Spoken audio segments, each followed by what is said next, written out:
called Birth, Movies, Death, and we're going to bring some people up, but before we ask them some questions, I just want to ask you guys, how much ass did that kick? It was funny, they asked me to do this, and they're like, so just be there, like, Moose at 7:15, be there like 8:30, something like, no, fuck that, I want to watch the movie again. Let's bring them up, guys. Leigh Whannell and Logan Marshall Green.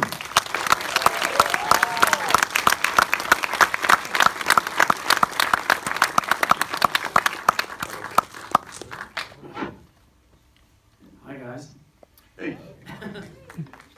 So Leigh, is this an idea you've been kicking around for a while, or is this something you just came up with recently and just like gung-ho went for it, or? It was an idea that I had probably about 6 or 7 years ago, and as soon as I had the idea, usually what happens with me is I have a lot of movie ideas. I'm pretty much always trying to think of movie ideas, and 90% of them go in their shitty, bad idea pile.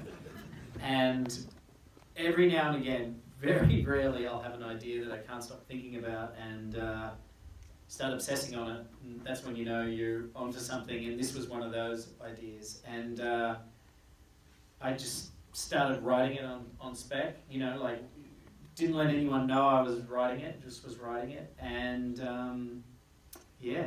now I'm here talking to you. Sorry.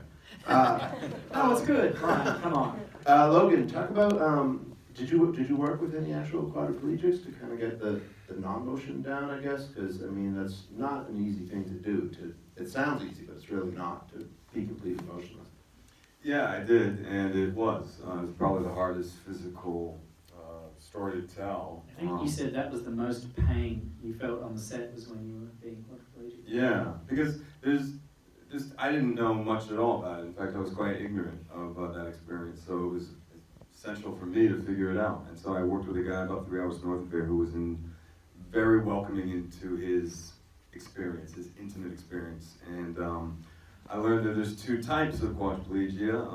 There's tone, which is where the muscles actually are flexed. It's what you would think it's the opposite. And then, of course, there's where it's more relaxed. And so I wanted to go after that more taut silhouette, and it was brutal, especially the hands. His hands were very interesting to me and actually rather beautiful. And hands through all of these 3 men, Gray is quadriplegic, and Gray and Stem were vital, I found, in telling the story, in allowing a staccato or a legato kind of feel to work with. And then what was the hardest part going from that to going almost be like a puppet for like the fight scenes where you have to, it's obviously a very physical thing, but at the same time you're almost like, moving kind of independent of you. Yeah, I mean, in doing all 3 sometimes in one day. We shot some of it sequentially, but a lot of it was as you would expect with a smaller budget and a shorter schedule. And so it was, the Stem Gray of it all was certainly a lot of balls to be juggled. We also had an earpiece in where I was speaking to Simon Nate, who voices Stem, and at times, it was just a lot of quadrants to fill, and as Leigh wanted from the very beginning, and I was happy to try to give him, was this idea of an emotional passenger. The anti-hero above and the hero below, and we had to really build it tight from the neck down, and while we did it, I just kept a placeholder from the neck up, and Leigh and I worked him and his incredible stunt team and movement coaches worked the neck down. I just realized when you were saying that just now, like literally just this second, how much I was asking you to do at the same time in certain scenes, like the kitchen scene. So you had to have your head do one thing, your body had to remember stunt coordination, and you had someone talking in your ear that you had to answer. Like, that's a lot to do at the same time. And I'd like to apologize at this just now. I'd like to apologize. And I'd like to thank you for the opportunity. I would have, if someone asked me to do all that as an actor, I would have ran away and hid and cried. Well, that's He was like, sure. I mean, that was the first feeling. I said it before when I read the script. My first emotion was fucking fear. I don't want to do that.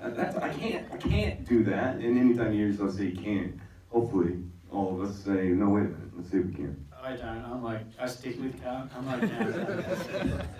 You want to go bungee jumping? No, I can't. I don't want to do that. You just mentioned you wouldn't want to ask an actor. Did you ever consider to? You usually do appear in many of your films as somewhere, a little bit role or whatever, but I didn't spot you in this one. If you No. No, I didn't. I just wanted to direct this one. After directing Insidious 3, which was my first film, I had like a role in that, and it was fairly small. Like I kept it fairly small, but I found it it's pretty distracting. I mean, after having done that, I really take my hat off to people like Clint Eastwood and these people who can star in a movie and direct it and make a great movie. And talk about juggling chainsaws. Like you watch a film like Unforgiven, it's like, how is that even possible? That he can play that role and direct this great movie, because the splitting of your brain where you're like acting in a scene and then running to the monitor, and it's you know, obviously there's people out there who can do it, because we all know a lot of directors who've starred in their own movies, but I found it really hard and distracting. And so with that experience, going into this, I was like, no way, no. I knew that there was already a high degree of difficulty on this movie to get it right, because it was so ambitious, and I didn't want to add, you know, throw another ball in there. I didn't want to make it harder by saying, well, I'm also going to play a role, you know. And yeah, I'm glad, because, you know, we got such a great cast.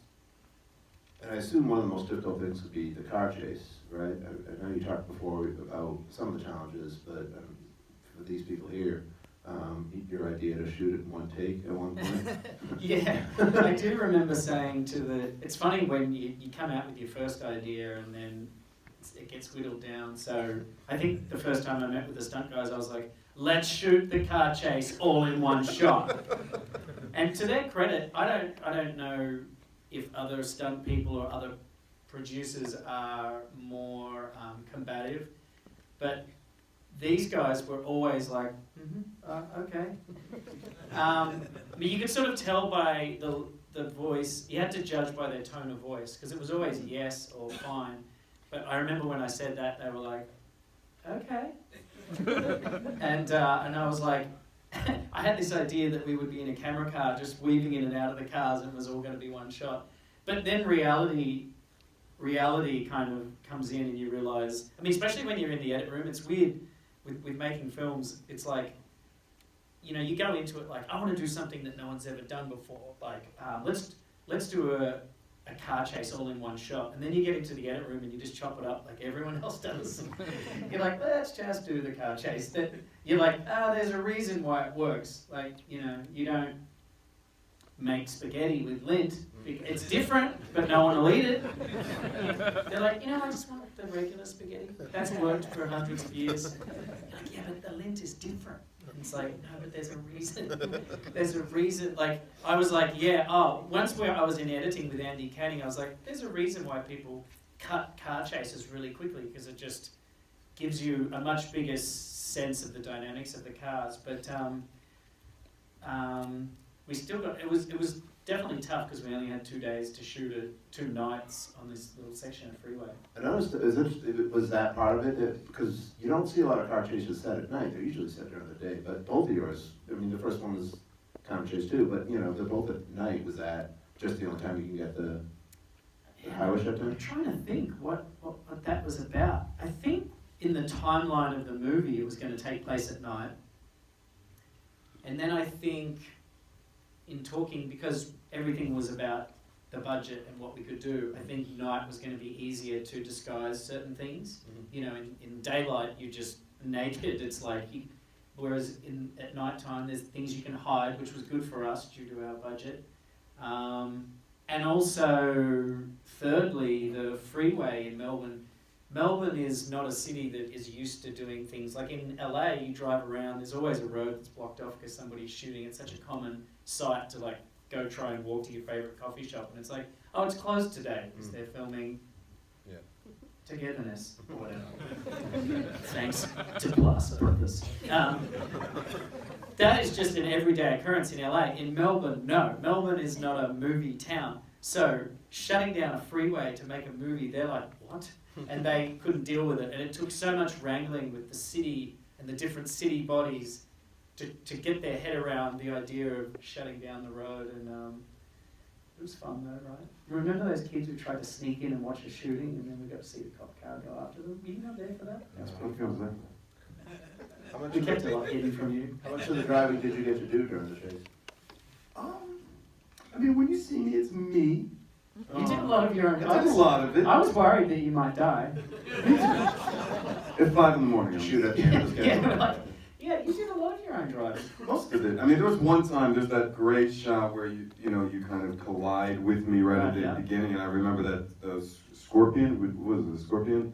That whatever the camera was, I mean, that guy was amazing. He put that camera, like, in one take in the car. And that's 2 cars going 50, 60 miles an hour. It's pretty It was tough. fun. It was fun. And who designed the sort of futuristic car? Was that like an actual sort of prototype that exists, one of those concept cars, or is it? No, it was, so, I mean, obviously it was written in the script, you know, that it's this futuristic car, but I don't have a drawing of it, so it could be anything. And then when I hired Felicity Abbott as the production designer, she had some really great ideas about what the future stuff would be, because she'd never done a sci-fi movie, and she wasn't really like a genre fan. She wasn't, which I really liked, because I thought that she would come at the sci-fi through a different lens. And she had this idea that all the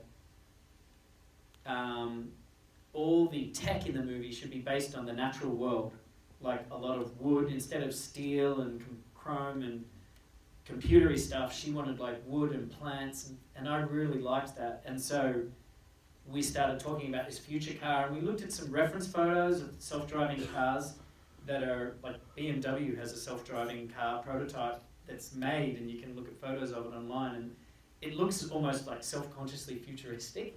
Like that, it's the world ends up copying like futuristic movies. It's a weird little feedback loop that happens. So we were like, what do we want to do? And we wanted it to be gold and kind of have this, again, to reflect the natural world. We wanted this honeycomb pattern everywhere, you know. So it was, so yeah, and actually that car is when they bought a 1983 Honda Accord and they brought it in, and I was like, okay, and they were like, don't worry, we'll fix it up, and I was like, yeah, okay.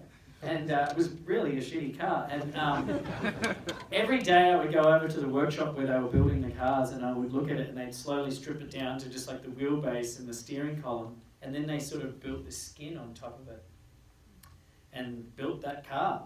And it comes together slowly, a piece at a time. But you couldn't actually see out of it when you were in there. Like the stunt guy, Clint, who was in the car, he was driving completely blind. He had a walkie where if he was getting too close to the wall, they'd be like, move over!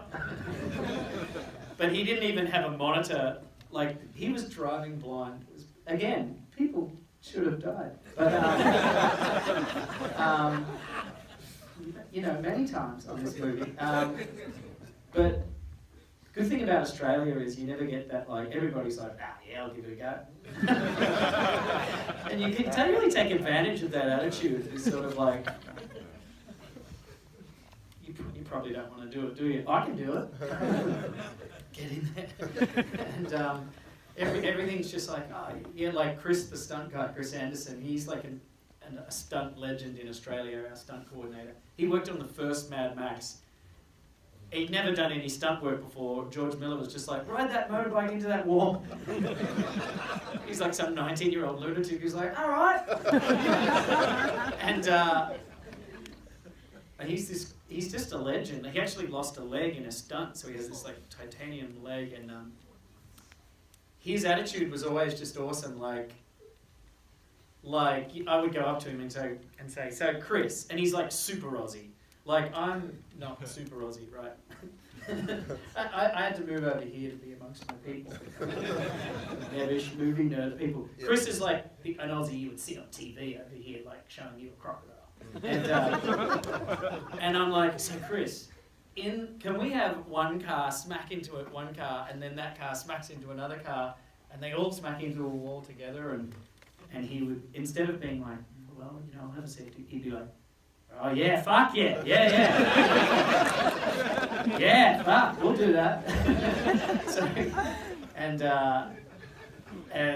so it was great attitude to have, and you know, I'm just glad that everyone's alive. We're talking about stunts and stuff, but I think the real heart of the movie is the scenes with you and Betty Gabriel. I was wondering if you could talk about working with her. Oh, she's a dream. I mean, she's exactly what you think she is. She's an incredible actress who never does the same thing twice, and every word out of her mouth is truth, and she doesn't have a false bone in her body. I mean, that's all I can say about Miss Gabriel, the Betty Gabriel.